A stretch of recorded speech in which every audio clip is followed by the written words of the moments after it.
ప్రభునందు ప్రియమైన శ్రోతలకు వందనములు. ఈ పోడ్కాస్ట్ కార్యక్రమం నాకు స్వాగతం. మీ అందరి కొరకు ఈ కార్యక్రమమును ప్రసారం చేయుచున్నాం. విని దైవాశీస్సులు పొందుకోగలరు. ఈరోజు ఉదయం మీరు ఏ ఛానల్ను చూశారు? నేను మీ ఇంటిలో ఉన్న టీవీ ఛానల్స్ గురించి మాట్లాడటం లేదు. నేను మీ మనసులో నిరంతరం ప్లే అయ్యే ఛానల్ గురించి మాట్లాడుతున్నాను.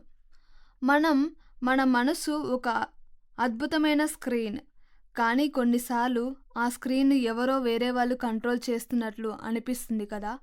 మనం చూడాలనుకున్నది విజయం, శాంతి, ప్రశాంతత. కానీ ప్లే అవుతున్నది మాత్రం భయం, అపరాధ భావన, వైఫల్యం. మీ జీవితపు రిమోట్ కంట్రోల్ ప్రస్తుతం ఎవరి చేతిలో ఉంది? మనందరి జీవితంలో ఒక పాత అలవాటు ఉంటుంది. అది లోకం అనే ఛానల్‌ని చూడటం. ఈ ఛానల్‌లో నిరంతరం ఒకరితో పోల్చుకోవడం, విమర్శలు, అహంకారం అనే ప్రోగ్రామ్స్‌ని ప్లే చేస్తూ ఉంటుంది. రోమీయులకు 12వ అధ్యాయము 2వ వచనము మొదటి భాగం ఇలా సెలవిస్తుంది. మీరు ఈ లోక మర్యాదలను అనుసరింపక. లోక మర్యాద అంటే ఏమిటి? సరి అయిన ఆస్తులు, అంతస్తులు లేకపోవడం, ఒకరిని మెప్పించాలని ఆశపడటం, నిన్ను దూషిస్తున్నారని కృంగిపోవడం. ఈ ప్రతికూల ఆలోచనల ఛానల్లో మనకు తెలియకుండానే మన మనసు జీవితాన్ని కంట్రోల్ చేస్తుంది. ఈ పాత చెత్త ఛానల్ను మనం చూడటం మానేయాలి. మరి ఆ పాత ఛానల్ను ఆపి నచ్చిన ఛానల్కి మారడం ఎలా? 2వ వచనం ఇలా సెలవిస్తుంది. దానికి మాస్టర్ కోడ్ ఉంది. నీ మనస్సు మారి నూతన మగుట వలన రూపాంతరం పొందుడి. రూపాంతరం అంటే ఏమిటి అంటే ఆ యొక్క రిమోట్ కంట్రోల్ యొక్క గొప్ప శక్తి. మీ సొంత ఛానల్ అంటే లోకం నుంచి కొత్త ఛానల్ అంటే దేవుని ఛానల్కి మారడం. మనసుని ఎలా నూతనపరుచుకోవాలి? మొదటిగా మన యొక్క పాత విషయాలను జ్ఞాపకం చేసుకొనకూడదు. మనసులో నెగటివ్ ఆలోచనలు ప్లే అవ్వగానే స్టాప్ చెప్పండి.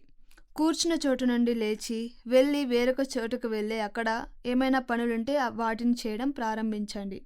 మరి రెండవదిగా కొత్త వాటిని ప్లే చేయండి. అంటే కొత్త అలవాట్లను, కొత్తగా పాజిటివ్గా ఉన్న ప్రేమ, ధైర్యం ఇలాంటి ప్రోగ్రామ్స్ వాటిని చూడండి. ఉదాహరణకు సీతాకోక చిలుకను చూడండి. అది చిన్న గొంగళి పురుగుగా చూడటానికి అసహ్యమైన రూపం కలిగి ఉంటుంది కదా మొదటిలో. తరువాత అది అత్యంత అందమైన రూపంలోకి మారుతుంది. అలాగా మన పాత రోత జీవితాన్ని విడిచిపెట్టి అందమైన సీతాకోక చిలుకగా మనం మార్చుకోవాలి. ఎందుకంటే రూపాంతరం యొక్క అంతిమ ఫలితం ఏమిటి అంటే మీరు దేవుని చిత్తాన్ని స్పష్టంగా చూడగలుగుతారు. అది ఉత్తమమును, అనుకూలమును, సంపూర్ణమనై ఉన్నది. సో ఈరోజు మీ చేతి రిమోటు మీ కంట్రోల్లోనికి తీసుకునండి. మీరు ఏ ఛానల్ను చూడాలనుకుంటున్నారు? ఆందోళననా లేక దేవుని వాగ్దానాలనా? పాత ప్రోగ్రామింగ్ను ఆపండి. కొత్త సత్యాన్ని ప్లే చేయండి. మీ మనసు మారి నూతన మగుట వలన మీరు మీ జీవితపు స్క్రీన్ను మార్చగలుగుతారు. మీ ఆలోచనలు యుద్ధాన్ని గెలిచి మీ మనసులో శాంతిని నింపుకోండి.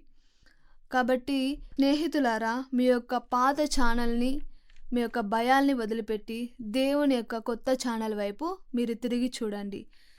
God bless you. ఆమేన్.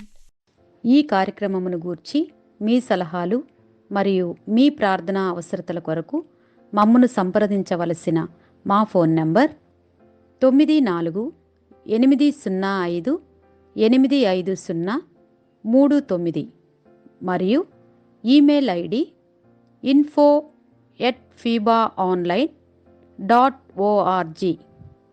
మా ఫోన్ నంబర్ మరొకసారి 9480585039.